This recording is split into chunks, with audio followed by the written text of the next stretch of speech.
નડિયાદમાં એક સપ્તાહ અગાઉ મોટી ઘરફોડ ચોરી થઈ હતી। સિરપ કાંડના મુખ્ય આરોપીને ઘરે તસ્કરોમાં ઘરમાં ઘૂસી સોના ચાંદીના દાગીના અને રોકડ રૂપિયા 80 લાખ મળી કુલ રૂપિયા 1,02,64,500ની ચોરી કરી ફરાર થયા હતા। જોકે પોલીસ ઘટનામાં એક સપ્તાહના સમયમાં જ ચોરીનો ભેદ ઉકેલી લીધો છે અને તસ્કરોએ ઝડપી પાડ્યા છે। નડિયાદમાં ગત રાતે મોટી ઘરફોડ ચોરીનો બનાવ ભારે ચકચાર જગાવી છે। બિલોદરા નસીલા સિરીપ કાંડમાં હાલમાં જેલમાં બંધ આરોપીને ઘરે તસ્કરોએ પ્રવેશી ઘરમાં ચોરીને અંજામ આપ્યો છે।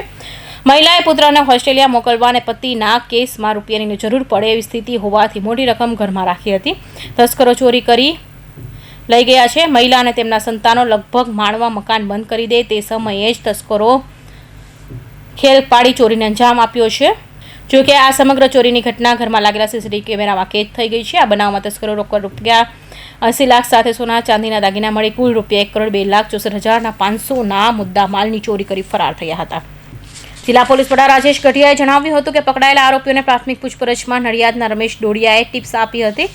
બનાવના દિવસો આ રમેશ ડોડિયા લગ્ન બહાર વોચ રાખી હતી અને એ સમયગાળામાં સમીરની રિક્ષા લઈને તમામ ચોરી કરી હતી।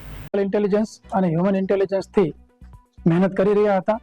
એ દરમિયાન એલસીબીને બાતમી મળેલી ચોર બાબતે અને મુદ્દામાલ બાબતે, તો જે ચોર છે એ લોકોને પકડી અને ઇન્ટ્રોગેશન કરતા અત્યાર સુધીમાં 4 લોકોની ધરપકડ કરવામાં આવેલી છે અને આશરે 60 તોલા જેટલું સોનું, 600 ગ્રામ જેટલું ચાંદી અને 23,35,000 જેટલા રોકડ અને એ સિવાય અન્ય ડોક્યુમેન્ટ જે અગત્યના દસ્તાવેજ છે એની પણ ચોરી થયેલી એ આ ગુનેગારો પાસેથી કબજે કરવામાં આવેલ છે।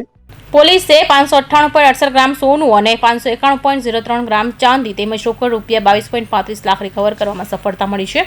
પોલીસે તમામ આરોપીના રિમાન્ડ મેળવવા તજવીજ હાથ ધરી છે। ઘરફોડ ચોરીને અંજામ આપતો નવઘણ તડપતા પોતે રાજ્ય અને રાજ્યની બહાર 23થી વધુ મોટી ઘરફોડ ચોરીનો ઇતિહાસ ધરાવે છે, જ્યારે અન્ય આરોપીઓ પ્રોહિબિશનના કેસમાં ગુનામાં નોંધાયેલા છે।